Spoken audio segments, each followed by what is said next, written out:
Hello friends, welcome to all of you. Jeevan Education में एक बार फिर से आप सबका स्वागत है। जैसा कि मैंने थोड़ी देर पहले आपको बताया था कि हम बात करेंगे नोट सेट 2021 के रिगार्डेड और उसकी आंसर की के बारे में। जैसा कि फर्स्ट शिफ्ट का एग्जाम कंप्लीट हुआ, सेकंड शिफ्ट का एग्जाम भी कंप्लीट हो चुका है और अब हम स्टार्ट करते हैं आंसर की के बारे में। तो बारी बारी से हम सारी आंसर की देखेंगे। फर्स्ट शिफ्ट के आंसर की देखेंगे, फिर सेकंड शिफ्ट के आंसर की देखेंगे और कंप्लीटली ये मान के चलिए आज अपना टारगेट है 200 क्वेश्चन। एक शिफ्ट के अंदर 200 क्वेश्चन है, दूसरे शिफ्ट के अंदर 200 क्वेश्चन है, यानी कुल मिला के टोटल मिला के पूरे 400 क्वेश्चन की आंसर की आपको देने वाले हैं। तो बैक टू बैक आपको आंसर की मिलेगी। तो वीडियो को लाइक और शेयर करते रहिए और चैनल को सब्सक्राइब नहीं किया तो चैनल को सब्सक्राइब करके बेल आइकन कॉल पे प्रेस कर दीजिए ताकि आगे भी इसके इसी तरीके से कंटिन्यू आपको सेशन और इस तरीके से आंसर की कंप्लीटली मिल सके। चलिए बढ़ते हैं और आज के इस सेशन के अंदर हम डिस्कस करेंगे आंसर की नोट सेट 2021 के रिगार्डेड आंसर की के बारे में। तो स्टार्ट करते हैं, लेकिन सबसे पहले आप सबसे कहना चाहूँगा, आप सबसे बताना चाहूँगा, जैसा कि मैंने आपको पोल सिस्टम लगा दिया था यूट्यूब पर, कम्युनिटी सेक्शन के पोल सिस्टम लगा दिया था जैसे ही फर्स्ट शिफ्ट का एग्जाम हुआ था। तो मैंने पोल सिस्टम लगा दिया था, तो उसके अंदर कंटिन्यूसली अभी कमेंट्स चल रहे हैं, कंटिन्यूसली पोल वोटिंग चल रहा है। तो ऑलमोस्ट ये मान के चलते हैं उस पोल के आधार पर भी और पेपर के जो आपके क्वेश्चन हैं उनके आधार पर ये मान के चलते हैं कि क्वेश्चन पेपर ज़्यादा टफ नहीं था, क्वेश्चन पेपर ज़्यादा ईजी भी नहीं था। एक तरीके से कह सकते हैं कि एक लेवल का पेपर हम मान सकते हैं। या फिर देखिए इस बार का जो पेपर आया है थोड़ा सा हटकर आया है। हटकर ऐसे आया है कि इसके अंदर क्लिनिकली जो क्वेश्चंस हैं वो कम देखने को मिले, यानी कि जो एक तरीके से जो थ्योरेटिकली या फिर जो फ्रेशर कैंडिडेट थे उनके लिए काफ़ी चांसेस हैं सिलेक्शन होने के, क्योंकि वन लाइनर क्वेश्चन ज़्यादा देखने को मिले थे और जनरली जो क्वेश्चंस आते हैं वो देखने को मिले थे। ओबीसी के क्वेश्चन ज़्यादा देखने को मिले थे, एमएसएन के क्वेश्चन थोड़े पहले जो हर टाइम देखने को मिलते हैं उससे थोड़े से कम देखने को मिले थे। तो वन बाय वन हम डिस्कस करेंगे आंसर की को। तो वीडियो को लाइक और शेयर करते रहिए और चैनल को सब्सक्राइब नहीं किया तो वो भी कर लीजिएगा ताकि इसी तरीके से कंटिन्यू आपको आंसर की अवेलेबल होती रहेगी। चलिए बढ़ते हैं और पहला क्वेश्चन मैं आपको बताने वाला हूं। फर्स्ट क्वेश्चन आपसे पूछा गया था, एक क्वेश्चन पूछा गया था जिसके अंदर आपसे कहा गया था most common cause of PPH, ठीक है, पीपीएच पोस्टपार्टम हेमरेज जो होता है उसका मोस्ट कॉमन कोज क्या होता है। क्वेश्चन इसी तरीके से था, एज इट इज ऐसा क्वेश्चन था। अब पूरी लैंग्वेज में कैसा क्वेश्चन था, लेकिन ये सारे वन लाइनर क्वेश्चन है, तो one liner question as it is completely सबको याद हो, सबको याद रहे, ये पॉसिबल नहीं होता है, इसलिए वन लाइनर क्वेश्चन का एज इट इज आंसर मैं बताने वाला हूं। तो यहां पर देखिए मोस्ट कॉमन कोज आपसे पूछा गया था पीपीएच के रिगार्डेड, जिसका मोस्ट कॉमन कोज होता है एटोनिक यूट्रस। बिल्कुल करेक्ट आंसर है। जो भी ऑप्शन था आपके क्वेश्चन के रिगार्डेड वो बिल्कुल करेक्ट आंसर है, एटोनिक यूट्रस बिल्कुल करेक्ट आंसर है। जिसने भी ये क्वेश्चन का राइट आंसर किया है बिल्कुल करेक्ट आंसर है। Atonic uterus most common cause माना जाता है पीपीएच का, पोस्टपार्टम हेमरेज का। आई थिंक क्लियरली समझ में आ गया। चलिए बढ़ते हैं और नेक्स्ट क्वेश्चन के रिगार्डेड डिस्कस करते हैं। नेक्स्ट क्वेश्चन आपका था which of the universal donor, इनमें से कुछ ऑप्शन आपके सामने थे, उनमें से आपसे पूछा गया था, जो कि एक जनरल क्वेश्चन होता है, हर कंपेटिटिव एग्जाम्स के अंदर पूछा जाता है, तो ऑलमोस्ट सभी का सही आंसर होगा ऐसे मैं उम्मीद करता हूं। यूनिवर्सल डोनर आपसे पूछा गया था। यहां पर ऑप्शन इस तरीके से थे आपके, ओ पॉजिटिव भी था, यहाँ पर ओ पॉजिटिव भी था, ओ नेगेटिव भी था, ए और बी, इस तरीके से कुछ ऑप्शन थे। आई थिंक पूरे ऑप्शन पता नहीं चल पाए, फिर भी जो इसका करेक्ट आंसर माना जाता है, करेक्ट आंसर होता है वो होता है ओ नेगेटिव। बिल्कुल करेक्ट आंसर है ओ, जो कि एक यूनिवर्सल डोनर माना जाता है, उनमें से भी ओ नेगेटिव को यूनिवर्सल डोनर माना जाता है। आई थिंक सबका सही आंसर होगा क्योंकि काफ़ी लूज और काफ़ी सिंपल और काफ़ी सीधा क्वेश्चन है, तो सभी का सही होगा। चलिए बढ़ते हैं आगे, नेक्स्ट क्वेश्चन के बारे में डिस्कस करते हैं। तो अभी तक 2 क्वेश्चन डिस्कस किए, वो सब आप सबके सही होंगे ऐसे मैं उम्मीद करता हूँ। नेक्स्ट क्वेश्चन आपसे बायोमेडिकल वेस्ट मैनेजमेंट के रिगार्डेड पूछा गया था, जो कि मैंने काफ़ी अच्छी तरीके से ये टॉपिक आपको कवर करवाया था, काफ़ी अच्छी तरीके से मैंने आपको पढ़ाया था और उम्मीद है अगर आपने सेशन देखा था तो बिल्कुल सही आंसर आप देकर आए होंगे। और बिल्कुल इससे रिगार्डेड 2 से 3 क्वेश्चन पूछे गए थे, 2 क्वेश्चन एज इट इज ऐसे कैसे ही पूछे गए थे और सेम उनका आंसर था। देखिए क्या क्वेश्चन था। क्वेश्चन आपसे पूछा गया था कि पस विद सोइल्ड ड्रेसिंग, यानी ऐसी ड्रेसिंग है जो कि पस यानी कि एक तरीके से इन्फेक्टेड आइटम है और इन्फेक्टेड आइटम को डिस्कार्डेड इन फॉलोइंग, किसके अंदर, कौन से कलर कोडिंग के अंदर, कौन से कलर के डस्टबिन के अंदर, कौन से कलर के बैग के अंदर आप इसको डिस्कार्डेड करेंगे, आपसे क्वेश्चन ये पूछा गया था। इसका बिल्कुल करेक्ट आंसर होता है येलो कलर। यहाँ पर आपको ऑप्शन मिले थे रेड कलर, ब्लैक कलर, उसके अलावा आपको इसके अलावा ब्लैक कलर, और ये कलर, उसके अलावा ब्लू कलर आपको मिला था और फाइनली येलो कलर आपको मिला था, तो बिल्कुल करेक्ट आंसर हो जाता है इसका येलो कलर, बिल्कुल करेक्ट आंसर है। यानी पर्स विद सोइल्ड जो ड्रेसिंग है उसको डिस्कार्डेड किस में करेंगे आप, येलो कलर के अंदर करेंगे। आई थिंक आपका सही आंसर है, बिल्कुल ईजी आंसर है, बिल्कुल ईजी क्वेश्चन है। चलिए बढ़ते हैं आगे नेक्स्ट क्वेश्चन की ओर। नेक्स्ट क्वेश्चन आपसे पूछा था यहाँ पर, नेक्स्ट क्वेश्चन आपसे यहाँ पर पूछा था लॉन्गेस्ट और लार्जेस्ट बोन। देखिए यहाँ पर काफ़ी सारे क्वेश्चंस, काफ़ी सारे कैंडिडेट कंफ्यूज्ड ये हो रहे हैं कि सर लॉन्गेस्ट पूछा था या लार्जेस्ट पूछा था, हमें कंफर्म पता नहीं है, लेकिन क्वेश्चन इसी तरीके से पूछा था। तो फ्रेंड्स लॉन्गेस्ट पूछे, लार्जेस्ट पूछे, आपका आंसर फीमर जाता है। लॉन्गेस्ट पूछे, लार्जेस्ट पूछे, आपका आंसर फीमर जाता है, क्योंकि वहाँ पर ऑप्शन इसी तरीके से। स्ट्रॉन्गेस्ट पूछे, ठीक है, कैसे भी पूछे आपसे, यहाँ पर जो एक्चुअली जो क्वेश्चन पूछा गया था प्रायोरिटी में, अगर ज़्यादा मेरे पास जो कमेंट आए उनमें से सबसे ज़्यादा कैंडिडेट यही कह रहे हैं कि लॉन्गेस्ट बोन्स हमें पूछी गई थी। Longest bone in body, body के अंदर, एक ह्यूमन बॉडी के अंदर लॉन्गेस्ट बोन कौन सी होती है, that is your answer is femur. Femur is correct answer of this question. और उम्मीद करता हूं जो भी कैंडिडेट एग्जाम दे के आए उनमें से सारे के सारे क्वेश्चन का राइट आंसर देकर आए होंगे, ऐसी मैं उम्मीद करता हूं, क्योंकि काफ़ी लूज क्वेश्चन है और एक सिंपल क्वेश्चन है, वन लाइनर क्वेश्चन है, एक मेमोरी बेस्ड क्वेश्चन है, तो आपका सही आंसर होगा, ऐसी उम्मीद करते हैं। वीडियो को लाइक और करते रहिए, लाइक और करते रहिए, ताकि सभी तक आंसर की पहुंचे, बिल्कुल सटीक आंसर की। भले थोड़ा देर से मैं आपको आंसर की अवेलेबल करवा पाया हूं, लेकिन बिल्कुल सटीक आंसर की आपको मैं पहुंचा रहा हूं। चलिए बढ़ते हैं आगे। नेक्स्ट क्वेश्चन आपसे पूछा था placenta discarded in the following colour coding. देखिए यहाँ पर भी क्वेश्चन सेम पूछा था जो थोड़ी देर पहले मैंने आपको क्वेश्चन बताया था, पस ऑल सॉइल ड्रेसिंग वाला। वही क्वेश्चन मैंने कहा था कि बायोमेडिकल वेस्ट मैनेजमेंट से क्वेश्चन 100% 2 से 3 क्वेश्चन आपको देखने को मिलेंगे, और 100% यहाँ पर आपको क्वेश्चन देखने को मिले। 2 question directly as it is ऐसे के ऐसे ही क्वेश्चन देखने को मिले हैं। देखिए यहाँ पर प्लेसेंटा को डिस्कार्डेड करेंगे आप, किस कलर कोडिंग के अंदर डिस्कार्डेड करेंगे? राइट आंसर जाता है आपका येलो कलर कोडिंग के अंदर, क्योंकि जितने भी इन्फेक्टेड वेस्ट होते हैं उन सबको किसके अंदर डाला जाता है, येलो कलर के अंदर डाला जाता है। आई थिंक आपको क्लियरली समझ में आया होगा। अभी भी आप सबसे कहना चाहूँगा फ्रेंड्स, अगर आपने बायोमेडिकल वेस्ट मैनेजमेंट की क्लास नहीं देखी है तो लिंक आपको नीचे मिलेगा या फिर अपने चैनल पर मिलेगा, कंप्लीटली देखिए, बिल्कुल 100% बिल्कुल सही तरीके से, बिल्कुल सिंपल तरीके से आपको समझाया हुआ है। और ऐसी मैं गारंटी देता हूं कि अगर आपने वो क्लास देख ली, 100% कोई भी एग्जाम आप आगे से, अब से लेकर आगे कोई भी एग्जाम आप देंगे, उससे कोई भी क्वेश्चन आएगा आप 100% सही करके आएंगे, ऐसे मैं गारंटी देता हूं। और आगे बढ़ते हैं नेक्स्ट क्वेश्चन की और नेक्स्ट क्वेश्चन का आंसर हम देखते हैं। यहाँ तक उम्मीद है सभी क्वेश्चन आपके राइट रहे होंगे। तो हम बात कर रहे हैं नोट से 2020 फर्स्ट के रिगार्डेड आंसर की जिसके अंदर नेक्स्ट क्वेश्चन हम डिस्कस करेंगे। आपसे फुल फॉर्म पूछा था डीपीटी के रिगार्डेड। डीपीटी एक वैक्सीनेशन है, वैक्सीनेशन के रिगार्डेड आपको फुल फॉर्म पूछा था, और उम्मीद है सभी का राइट आंसर होगा, क्योंकि ये सारे क्वेश्चन अभी तक जो क्वेश्चन अपन ने डिस्कस किए ऑलमोस्ट ये मान के चलिए हर कंपेटिटिव एग्जाम्स में रिपीट होते क्वेश्चन हैं। इसीलिए मैं आप सबसे कह रहा था, स्टार्ट जब एग्जाम नहीं हुआ था उससे पहले भी आपसे कह रहा था कि प्रीवियस ईयर के सभी एग्जाम पेपर आपको देखकर जाने हैं, 100% आपका सिलेक्शन होगा। और जो मेरी बात सुनकर exam paper, previously exam paper practice करके गए, 100% सिलेक्शन लेकर जाएंगे, 100% वो सिलेक्शन लेकर जाएंगे। चलिए बढ़ते हैं। इसका फुल फॉर्म आपसे पूछा था तो आप सबको पता होगा, 100% इसका करेक्ट आंसर है D for diphtheria, P for pertussis और टी फॉर टिटनस। बिल्कुल करेक्ट आंसर है, बिल्कुल करेक्ट आंसर है। इसके अलावा जो भी ऑप्शन थे सारे गलत थे, यही इसका करेक्ट आंसर है। और उम्मीद है आप सबको भी याद होगा, क्योंकि कंटिन्यूसली आप तैयारी में जुटे हुए हैं, और तैयारी में जुटे हुए हैं तो ये ढीले पोले क्वेश्चन हैं, इनको तो आप आंख बंद कर भी कर सकते हैं। चलिए आगे बढ़ते हैं, नेक्स्ट क्वेश्चन के बारे में डिस्कस करते हैं। नेक्स्ट क्वेश्चन आपसे पूछा था use of site in IM injection.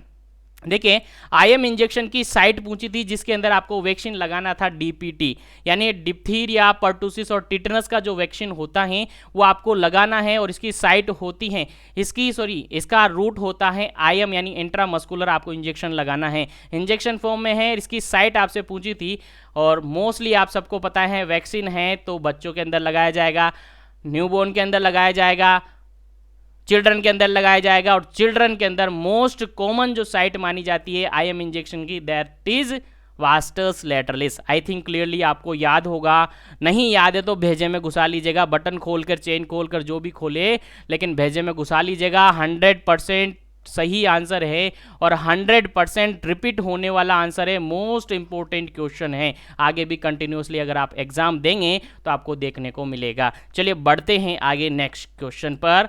यहाँ तक उम्मीद है सारे क्वेश्चन आपको समझ आए होंगे और आपके सही होंगे एग्जाम के अंदर। चलिए आगे बढ़ते हैं। नेक्स्ट क्वेश्चन आपसे पूछा था यहाँ पर, यहाँ क्वेश्चन था following colour use in emergency triage. Triage जो इमरजेंसी ट्रायज होता है, डिजास्टर ट्रायज आपने पढ़ा होगा, इमरजेंसी ट्रायज आपने पढ़ा होगा, उनमें एक्सेप्ट यहाँ पर पूछा है। देखिए एक्सेप्ट यहाँ पर लिखा हुआ है, तो ट्रायज इमरजेंसी जो ट्रायज होता है उनके अंदर कौन सा कलर कोड नहीं होता है, कौन सा कलर यूज नहीं होता है, वो आपसे पूछा था। तो यहाँ पर आपसे कलर, अलग अलग कलर आपको दिए हुए रहते हैं। आपको यहाँ पर दिए थे रेड कलर, आपको दिया था यहाँ पर ग्रीन कलर, आपको दिया था यहाँ पर ग्रीन कलर, आपको दिया था यहाँ पर ब्लैक कलर। तो आप सबको पता है ये सारे कलर होते हैं, ब्लू कलर नहीं होता है। काफ़ी सारे क्वेश्चंस ये भी करेंगे कि सर ब्लू कलर भी होता है, तो काफ़ी सारे अलग अलग, मैं आप सबसे कहना चाहूँगा अलग अलग काफ़ी सारे अलग अलग ट्रायज होते हैं, लेकिन मोस्टली रेड कलर तो होता ही है जो कि डेंजरस होता है, फिर ग्रीन होता है, फिर ब्लैक जो कि डेड बॉडी वाला होता है, ठीक है, लेकिन ब्लू कलर मोस्टली नहीं होता है। तो बिल्कुल करेक्ट आंसर यही होगा, 100% यही आंसर होगा। चलिए आगे बढ़ते हैं और नेक्स्ट क्वेश्चन के बारे में डिस्कस करते हैं। उम्मीद है यहाँ तक जो भी क्वेश्चन आप पढ़े हैं, जो भी क्वेश्चन आप करके आए हैं, जो भी क्वेश्चन के आंसर मैंने बताए हैं, आपको करेक्टली समझ में आ गए होंगे। चलिए आगे बढ़ते हैं। नेक्स्ट क्वेश्चन आपके सामने है। क्वेश्चन है which hormonal contraceptive not used in feeding mother, breast feeding mother. देखिए यहाँ पर सिंपल सा क्वेश्चन आपसे ये पूछा गया है, सिंपल सा क्वेश्चन आपसे ये पूछा गया है, यहाँ पर समझने की कोशिश कीजिएगा और आई थिंक आप सही करके आए होंगे। विच हार्मोनल कॉन्ट्रासेप्टिव नॉट, देखें यहाँ पर अगर आप तैयारी करके गए वन लाइनर क्वेश्चन से भी, लेकिन काफ़ी सारे कैंडिडेट ऐसे होंगे जो क्वेश्चन को ध्यान से नहीं पढ़ते हुए हैं और क्वेश्चन को ध्यान से नहीं पढ़ने के कारण से उनके सारे क्वेश्चन गलत भी हुए होंगे। ऐसे भी काफ़ी सारे कैंडिडेट होंगे। इसीलिए मैं कहता हूं क्वेश्चन को एक बार समझ नहीं आता है तो 2 बार पढ़े, 3 बार पढ़े, लेकिन क्वेश्चन सही से समझ में आना चाहिए, तभी जाकर आपका आंसर सही होगा। देखिए यहाँ पर नोट छिपा हुआ था, यानी कौन से कॉन्ट्रासेप्टिव्स यूज नहीं करते, ब्रेस्ट फीडिंग करवाने वाली मदर हैं, ब्रेस्ट फीडिंग करवाने वाली मदर हैं, उसके अंदर कौन सा कॉन्ट्रासेप्टिव्स मेथड्स यूज नहीं करना चाहिए, कौन सा यूज नहीं किया जाता है, वो आपसे पूछा था। तो यहाँ पर मोस्टली जो बिल्कुल इसका करेक्ट आंसर था, ऑप्शन अलग अलग इसके अंदर थे, डंपा भी था इसके अंदर ऑप्शन, और भी कोई ऑप्शन इसके अंदर थे, आई थिंक ऑप्शन ज़्यादा मुझे पता नहीं चल पाए हैं, लेकिन इसका जो बिल्कुल करेक्ट आंसर होगा वो यही होगा, कंबाइंड पिल्स। जो कंबाइंड पिल्स होती हैं वही इसका करेक्ट आंसर होगा। क्यों? क्योंकि इसके अंदर एस्ट्रोजन प्रेजेंट होता है और एस्ट्रोजन जो होता है वो कॉन्ट्रा इंडिकेटेड होता है, एस्ट्रोजन जो होता है वो कॉन्ट्रा इंडिकेटेड होता है। तो बिल्कुल करेक्ट आंसर हो जाता है इसका कंबाइंड पिल्स यानी एस्ट्रोजन। आई थिंक क्लियरली आपको समझ में आ गया होगा और आपका सही आंसर होगा। चलिए आगे बढ़ते हैं। नेक्स्ट क्वेश्चन आपसे पूछा था, काफ़ी अच्छा क्वेश्चन था कि डिसेप्निया किसी पेशेंट, एक ऐसा पेशेंट है, एक पेशेंट है जिसको डिसेप्निया है, एक पेशेंट है जिसको क्या है, डिसेप्निया है, यानी उसको क्या हो रहा है, ब्रीथिंग डिफ़िकल्टी हो रही है। क्या हो रही है? ब्रीथिंग डिफ़िकल्टी है। अब ब्रीथिंग डिफ़िकल्टी है तो उसको कौन सी पोजीशन प्रोवाइड करेंगे, ये से क्वेश्चन आपसे पूछा था। तो सिंपल सी लैंग्वेज है, सिंपल सी बात है कि अगर ब्रीथिंग डिफ़िकल्टी है तो सिंपल सी बात है कि पेशेंट को फॉउलर पोजीशन प्रोवाइड करते हैं। कौन सी पोजीशन प्रोवाइड करते हैं? फॉउलर पोजीशन प्रोवाइड करते हैं। आई थिंक आपको याद होगा, नहीं याद है तो भेजे में घुसा लीजिएगा, क्योंकि एग्जाम से पहले मैंने आपको एक वीडियो अवेलेबल करवाए थे जिसके अंदर मैंने काफ़ी सारे टॉपिक्स बताए थे, जिसके अंदर मैंने हाईलाइट किया था कि पोजीशन आपको पढ़कर जाना है। 2 से 3 क्वेश्चन आपको देखने को मिलेंगे और बिल्कुल 100% आपको देखने को मिले हैं। आप सबको पता होगा क्या क्वेश्चन पेपर आया था, किस तरीके से क्वेश्चन आए थे। तो इसका बिल्कुल करेक्ट आंसर हो जाता है फॉउलर पोजीशन, बिल्कुल करेक्ट आंसर है। चलिए आगे बढ़ते हैं। नेक्स्ट क्वेश्चन आपसे पूछा था, देखिए वीडियो को ज़्यादा से ज़्यादा लाइक करें फ्रेंड्स, जो भी क्लास को देख रहे हैं, जो भी वीडियो को देख रहे हैं, वीडियो को ज़्यादा से ज़्यादा लाइक करें और ज़्यादा से ज़्यादा शेयर करें, ताकि सभी कैंडिडेट तक, सभी तक ये क्वेश्चन पहुँचे और सभी तक ये आंसर पहुँचे और सभी अपना एक इवैल्यूएशन करके निकाले, यानी अपना सिलेक्शन श्योर कर सके कि हाँ हमारे ये क्वेश्चन सही है, हम आगे सेलेक्ट हो सकते हैं, हम उम्मीद रख सकते हैं। और मैं तो ये मानता हूँ अगर आप इस वीडियो को देख रहे हैं तो आपने एग्ज़ाम दिया है, और नहीं भी दिया है, अगर आप फ्रेशर हैं, आप अभी नर्सिंग एकेडमिक में ही हैं, तो भी ये क्वेश्चंस को आप अच्छे से याद रखें, क्योंकि ये क्वेश्चन इसी तरीके से रिपीट होते रहते हैं। चलिए आगे बढ़ते हैं। नेक्स्ट क्वेश्चन आपसे पूछा है ब्रेस्ट बोन। क्या क्वेश्चन पूछा है? ब्रेस्ट बोन आपसे पूछा है। ब्रेस्ट बोन के अंदर बिल्कुल करेक्ट आंसर है स्टर्नम। स्टर्नम बोन जो होती है उसको ब्रेस्ट बोन कहा जाता है, क्योंकि ये डायरेक्टली कनेक्टेड होती है किससे? स्टर्नम से, और स्टर्नम रिब्स वगैरह इससे कनेक्टेड रहती हैं, क्लेविकुलर और इस तरीके से ये बोन्स होती हैं। लेकिन इस क्वेश्चन का बिल्कुल राइट आंसर है। क्वेश्चन पूरा क्या था आई थिंक वो कंफर्म पता नहीं है, लेकिन फिर भी आपसे पूछा था ब्रेस्ट बोन कौन सी होती हैं, तो बिल्कुल करेक्ट आंसर होगा स्टर्नम। स्टर्नम आपकी ब्रेस्ट बोन होती हैं। आई थिंक क्लियरली आपको समझ में आ गया होगा। चलिए आगे बढ़ते हैं और नेक्स्ट क्वेश्चन की बात करते हैं। नेक्स्ट क्वेश्चन आपके सामने है। नेक्स्ट क्वेश्चन था mission Indradhanush started in India या लॉन्च इन इंडिया। इंडिया के अंदर या मिस्र धनुष जो एक प्रोग्राम है, एक अनाउंसमेंट हुआ है, एक लॉन्चिंग है, वो कब हुआ था, यानी कि इसका लॉन्च कब हुआ था, या फिर ये स्टार्ट कब हुआ था इंडिया के अंदर, या फिर इंडिया के अंदर ये कब आया था। कैसे भी आप मान के चलिए, आपको डायरेक्टली क्वेश्चन यहाँ पर पूछा था कि मिशन इंद्रधनुष कब स्टार्ट हुआ था, तो डायरेक्टली आपका आंसर हो जाता है 25 दिसंबर 2014, यानी 25 दिसंबर 2014 को ये स्टार्ट हुआ था। 2014, ठीक है, 25 दिसंबर 2014 को ये क्या हुआ था?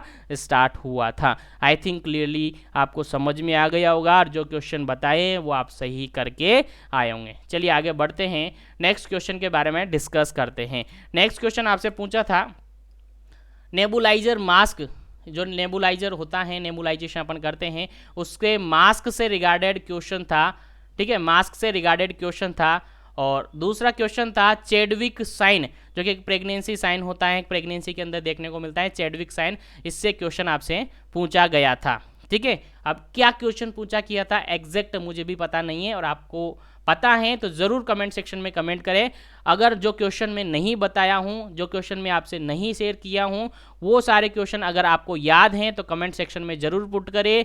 उन सब का क्वेश्चन भी बिल्कुल करेक्ट और 100% सटीकली आपको प्रोवाइड कर दिए जाएंगे। चलिए बढ़ते हैं। नेक्स्ट क्वेश्चन पूछा था आपसे when India complete 100 crore vaccination. काफ़ी अच्छा क्वेश्चन है, और रिसेंटली अगर आप करंट याद रखते होंगे तो करंट से ये क्वेश्चन था, और रिसेंटली अभी पिछले ही महीने का ये क्वेश्चन है।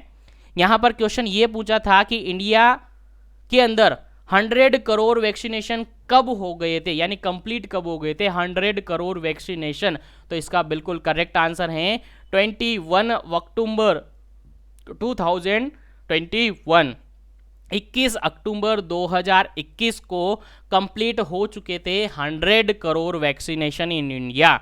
आई थिंक आपको याद होना चाहिए। आई थिंक अगर याद नहीं है तो आगे याद रखना है, क्योंकि कोविड-19 से रिगार्डेड 4 से 5 क्वेश्चन दोनों शिफ्ट के अंदर रिपीट हुए हैं, ठीक है, 2 से 5 क्वेश्चन करीब।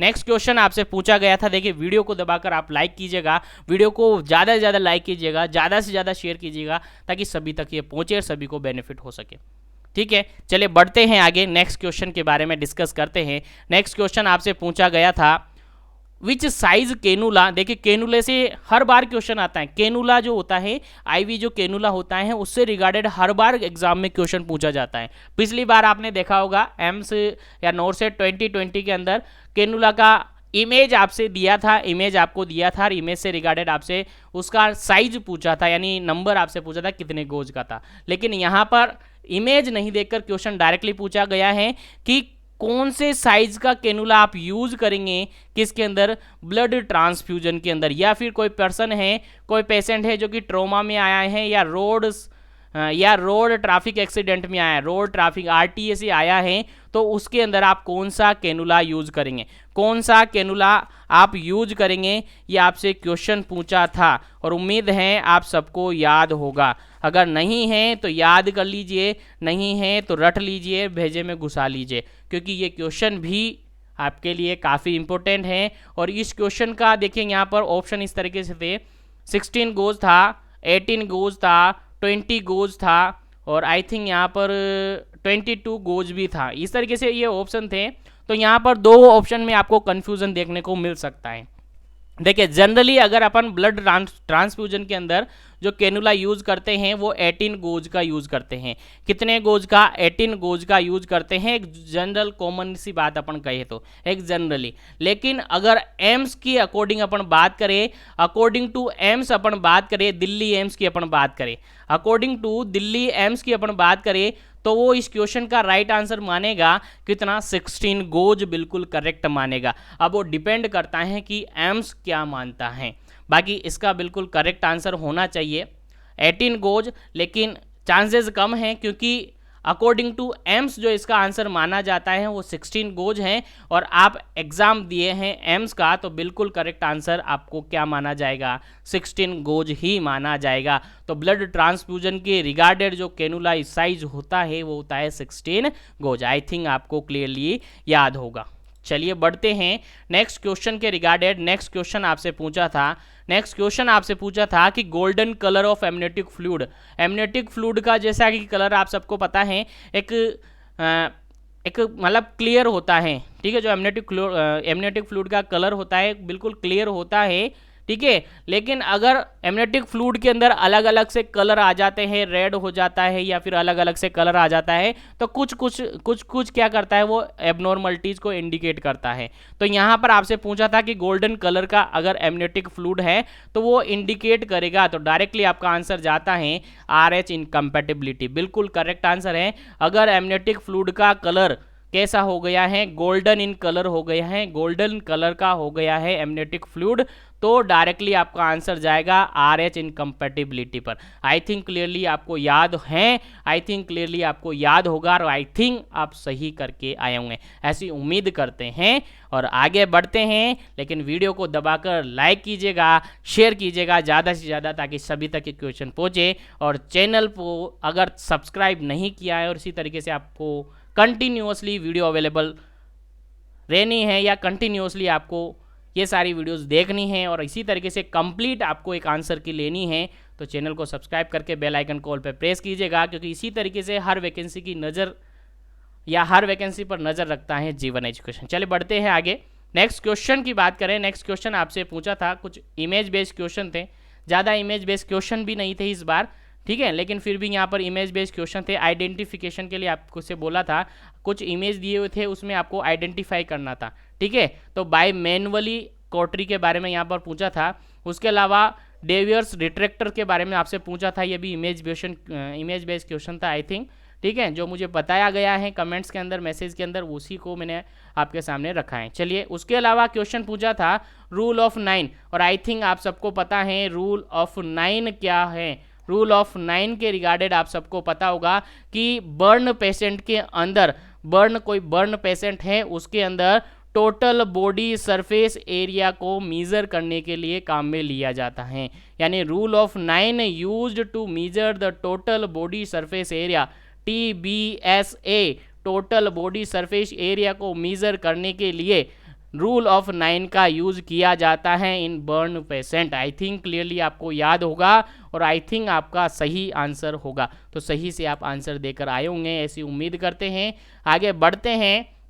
नेक्स्ट क्वेश्चन आपसे पूछा था, नेक्स्ट क्वेश्चन आपसे यहाँ पर पूछा था, क्वेश्चन था कि 11 नंबर की सर्जिकल ब्लेड हैं, 11 नंबर की सर्जिकल ब्लेड हैं, और आई थिंक आप सबको याद हो तो मैंने बताया था आपको, मैंने कम्युनिटी सेक्शन के अंदर भी इमेज पुट किया था एग्जाम से पहले, कम्युनिटी सेक्शन के अंदर भी एग्जाम से पहले इमेज पुट किया था और उसमें मैंने आपसे कहा था कि इससे रिगार्डेड क्वेश्चन आपको 100% पूछा जाएगा। और आप देख लीजिएगा 100% यहाँ पर आपको क्वेश्चन पूछा गया है। 11 नंबर की सर्जिकल ब्लेड से रिगार्डेड आपसे इमेज बेस्ड क्वेश्चन पूछा गया था, ठीक है। आई थिंक आपको याद होगा और जो क्वेश्चन पूछा गया है बिल्कुल करेक्ट करके आए होंगे। चलिए आगे बढ़ते हैं। नेक्स्ट क्वेश्चन आपसे पूछा गया था, इन शोक कंडीशन, कोई पेशेंट हैं शोक की कंडीशन में है, शोक हो गया है, अब कोई सा भी शोक हुआ हो, कोई सा भी शोक हुआ हो, वो एनाफाइलेटिक शोक हुआ हो, हाइपोवोलेमिक शोक हुआ, कोई सा भी शोक हुआ है ऐसा यहाँ पर मेंशन नहीं किया था। तो शोक की कंडीशन में पेशेंट हैं और आप क्या कर रहे हैं, उसकी पल्स चेक कर रहे हो। तो पल्स चेक करने के लिए कौन सी साइट आप यूज़ करेंगे, ध्यान रहे पेशेंट कैसा है, अडल्ट कंडीशन में है। पेशेंट कैसा है, अडल्ट कंडीशन में है, तो कौन सी साइट आप यूज करेंगे मोस्टली। तो सिंपल सा इस क्वेश्चन का राइट आंसर हो जाता है, देखिए इस क्वेश्चन का राइट आंसर हो जाता है, आप सबको पता होगा जस्ट अ मिनट, क्या क्वेश्चन था।